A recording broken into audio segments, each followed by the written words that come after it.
Bom bom dia para você. Como você está?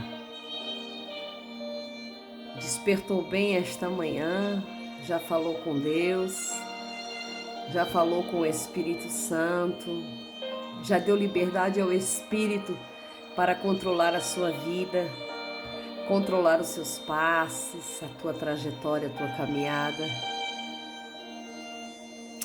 Eu quero louvar esse Deus maravilhoso nesta manhã. Eu quero engrandecer o nome dele, exaltar. Dizer para ele que estamos esperando a sua volta. A sua igreja está esperando a volta de Jesus. Rogar ao Pai que apressa-se em vir nos buscar, apressa-nos a tirar do mundo da aflição, leve-nos de volta para casa para morarmos com Ele, porque aqui estamos fazendo um cumprimento, fazendo algo que o Senhor quer que nós façamos, porém, a nossa morada não é aqui, a nossa morada é com o Senhor. E os dias se aproximam, a qual o Senhor virá nas nuvens e nos levará para junto dele. E como estão as suas vestes nesta manhã? Como está o seu coração perante ele nesta manhã? Como está o seu ser perante ele nesta manhã? Ele nos fez, ele nos criou com as suas mãos poderosas e nós, no nosso ser, nas nossas narinas, soprou o fôlego de vida. Nos deu o seu Espírito, nos deu uma porção deles para estarmos nessa terra. Você já parou para pensar que você tem uma porção do Senhor em ti? Aleluia! Que você tem uma porção de Deus, um pedacinho do ser universal em ti. Porque quando ele sopra o fôlego de vida, diz a palavra que ele soprou nas narinas de Adão e ele teve o fôlego de vida. Você parou para pensar que ele soprou em nós, na raça humana, uma porção do seu ser. Ou seja, Deus tem aquilo que nós temos dentro de nós, aquilo que nos faz viver, veio dele, que é a nossa respiração, o nosso fôlego, o nosso ar. Por isso somos gratos nesta manhã, por isso somos cheios da presença dele. E quando descobrimos esse Deus maravilhoso em nossas vidas, podemos senti-lo dentro de nós, tão perto, que ele está em nós e nós estamos nele. Aleluias. Capítulo 64 do livro do profeta Isaías. Vamos lá, caminhando para mais um dia, que diz assim, Isaías falando com Deus: se fendesses os céus e descesses, se os montes se escoassem diante da tua face, como quando o fogo inflama a lenha e faz ferver as águas para fazeres notório o teu nome aos teus adversários, assim as nações tremessem na tua presença. Quando fazias coisas terríveis que não esperávamos, descias e os montes se escoavam diante da tua face. Porque desde a antiguidade não se ouviu, nem um ouvido se percebeu, nem com os olhos se viu um Deus além de ti, que trabalhe para aqueles que nele esperam. Versículo 8 vai dizer: mas agora, ó Senhor, tu és o nosso Pai, nós o barro e tu o nosso oleiro, e todos nós, obra das tuas mãos. Aleluias. Louvado seja o nome do Senhor.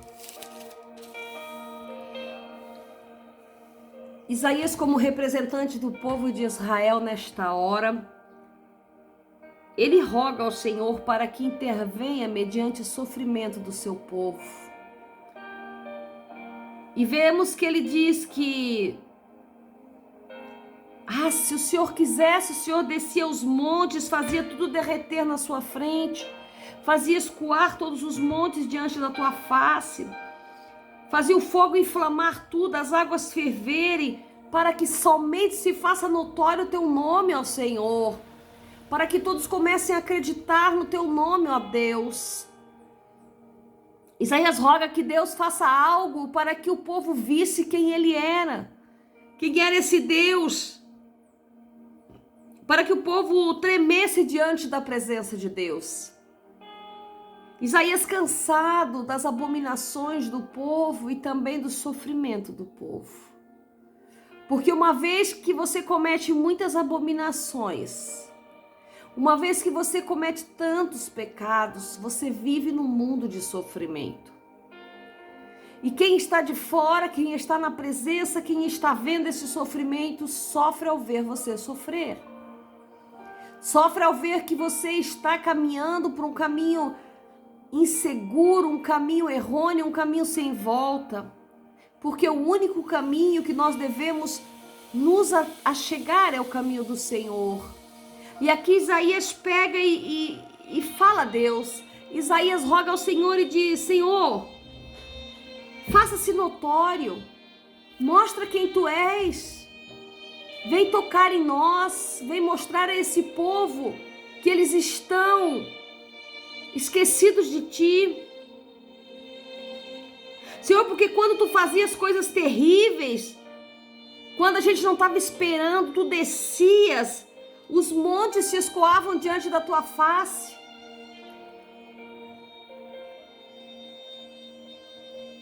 Porque desde a antiguidade não se viu com os olhos, nem se ouviu com os ouvidos um Deus que trabalhasse ao favor daqueles que nele esperam.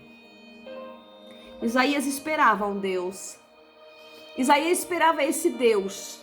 E daí Isaías confiava neste Deus.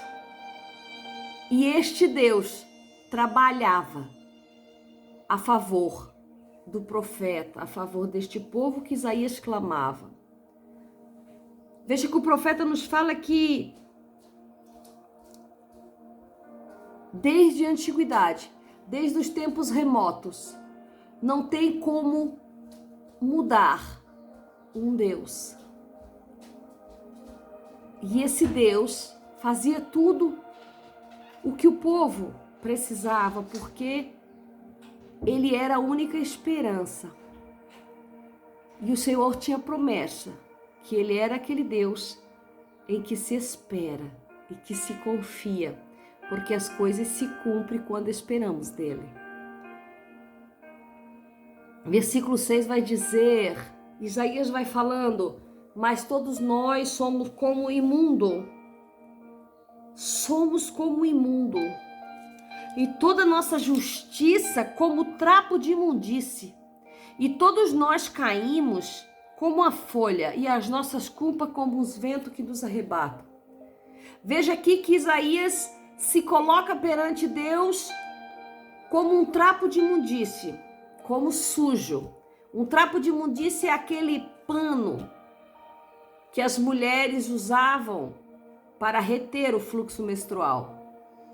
Aqui Isaías se coloca perante Deus que a nossa justiça, a justiça humana, aquilo que nós cremos que estamos sendo justos perante Deus, é como um trapo de imundícia. Imagina que a nossa justiça não vale nada, serve apenas para jogar fora. A nossa justiça cheira mal, a nossa justiça é suja. Perante Deus, tudo que nós decidirmos não tem valor, porque nós não sabemos sermos justos. Porque o único que é justo é Ele. E muitas das vezes levantamos a nossa cabeça e dizemos: somos justos, estamos certos, eu sou justo. Versículo 8 vai dizer: mas agora, ó Senhor, Tu és o nosso Pai. Nós somos o barro, e Tu és o nosso oleiro, e todos nós somos obras das Tuas mãos. Veja que para finalizar, o profeta Isaías vê que Ele é Deus. O profeta Isaías vê que nós somos barros, que Ele é o oleiro e que todos nós somos obras das suas mãos, recebendo o fôlego de vida do Senhor, recebendo dele uma porção para viver, recebendo do Senhor as suas digitais, porque se Ele é o oleiro, Ele prepara o vaso. Você já viu alguém preparar um vaso para fazer? Um oleiro trabalhando a peça? Ele trabalha a peça e ele vai botando as mãos, né? Ele vai moldando com as mãos. E ali o Senhor vai deixando as suas digitais. Você está sendo moldado por Deus. Há momentos em que a peça tem que ser mais afinada. Há momentos em que a peça tem que ser mais ajustada. Há momentos em que as mãos do oleiro apertam mais a peça, mas há momentos em que as mãos do oleiro soltam mais a peça para que dê formato ao vaso, formato à peça, a peça que você é. Qual a peça que você é? Entenda que um oleiro ele fabrica vasos, ele fabrica moldes, ele fabrica panelas, ele fabrica fontes, ele fabrica tantas coisas de barro. Todas elas passam pelas mãos dele, mas cada uma tem a sua importância, cada uma tem o seu destino. Veja que cada peça é diferente, porém sai das mesmas mãos. Cada peça tem um formato diferente. Cada peça tem um formato diferente, mas a estrutura, a mistura do barro, da argila para criar a peça, ela é a mesma. Ela tem a mesma composição. Eu e você temos a mesma composição, porém nós temos destinos diferentes, utilidades diferentes, sermos usados diferente, termos significados diferentes nas mãos do oleiro. Ele não fabrica somente o vaso, ele fabrica vários outros tipos de peça. Fabrica o vaso pequeno, o vaso grande, fabrica jarro, fabrica panelas, fabrica estruturas, fabrica moldes, fabrica fontes de água, pequena, grande, a média, fabrica várias coisas. Porém, o material que ele fabrica e as mãos que o tocam são sempre o mesmo. Aleluia! Oh, aleluias! Entendamos nessa manhã que o oleiro te criou com muito cuidado, assim como criou o seu irmão, com muito cuidado, com todos os ajustes e formatos necessários para a grande obra que ele tinha para aquela peça, para a grande finalidade que ele tinha com aquela peça. Muitas vezes queremos que o nosso irmão seja igual a gente. Muitas vezes queremos que o nosso vizinho seja e pense como a gente. Muitas vezes queremos pregar igual a alguém, ou louvar igual a alguém, ou queremos que aquele louve, pregue e ministre a palavra igual a gente. Muitas vezes queremos liderar e sermos liderados da mesma maneira que a gente faria. Mas entenda que o oleiro fabricou as peças diferentemente, com a mesma estrutura e o mesmo material, para fins diferentes. Se você pegar esta palavra nesta manhã, você vai entender que Deus tem grandes coisas para trabalhar ainda em você e em mim. Deus abençoe seu dia. Que a graça do Senhor te contemple, em nome de Jesus.